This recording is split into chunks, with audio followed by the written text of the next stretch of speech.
दिल्ली के नतीजे आने में बस अब कुछ घंटे बाकी हैं, 11-12 घंटे। लेकिन उससे पहले भर भर के साजिश के दावे हो रहे हैं। दिल्ली से मुंबई तक सियासी ऑपरेशन का जिक्र होने लगा है।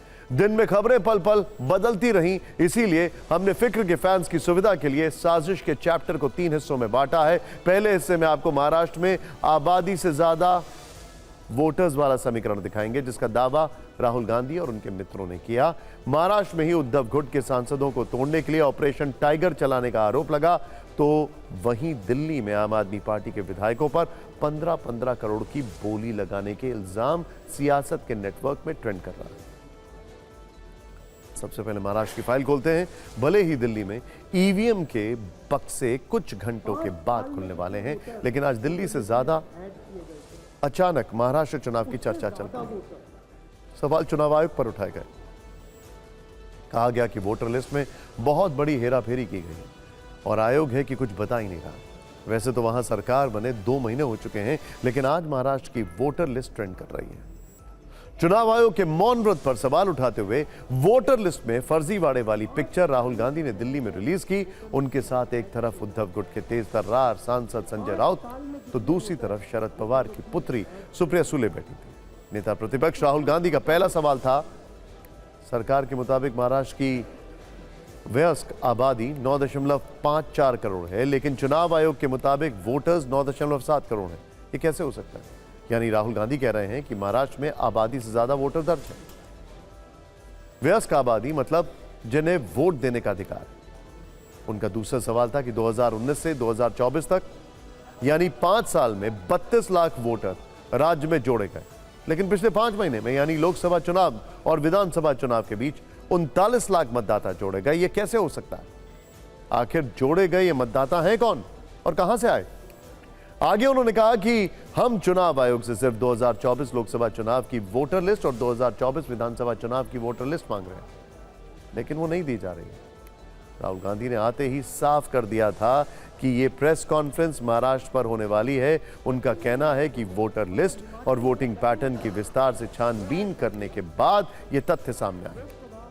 उन्होंने एक विधानसभा क्षेत्र कामठी का भी जिक्र किया, जहां विधानसभा चुनाव से पहले 35,000 नए वोटर शामिल किए गए और सारे वोट बीजेपी के खाते में गए। साथ बैठे संजय राउत ने मांग की कि अगर चुनाव आयोग का जमीर मरा नहीं है तो वो राहुल गांधी के प्रश्नों का उत्तर दें।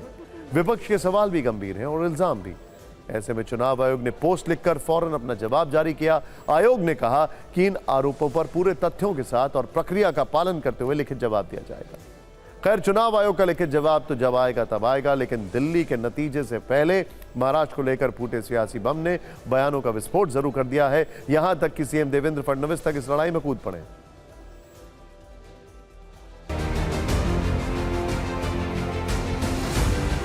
32 लाख वोटर्स विधानसभा 2019 एंड 2024 के बीच में। 39 लाख वोटर्स मतलब हिमाचल का जो पॉपुलेशन है वो ऐड कर दिया लोकसभा 2024 एंड विधानसभा 2024 के बीच। ये जो एडिशनल वोटर्स ऐड किए हैं, ये हैं कौन, ये कहां थे और ये कहां से आए? महाराष्ट्र का adult population 9.54 crore. Election commission के मुताबिक महाराष्ट्र में 9.7 करोड़ वोटर्स हैं। इसका मतलब इलेक्शन कमीशन कह रहा है कि महाराष्ट्र में एडल्ट पॉपुलेशन से ज्यादा वोटर्स हैं। यह कैसे हो सकता है? हमारा वोट महाराष्ट्र में कम नहीं हुआ है, बीजेपी का वोट ज्यादा हुआ है। ये वोटर्स कहां ऐड हुए हैं?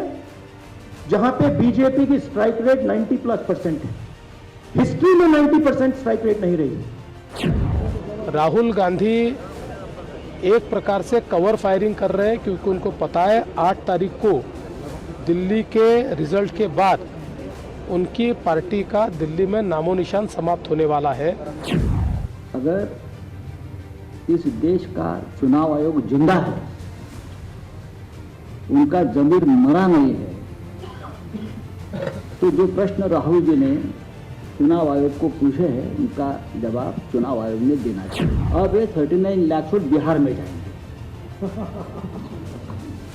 अब वो फ्लोटिंग वोट्स है, वही नाम रहेंगे, वही आधार कार्ड रहेगा, सब कुछ यही है।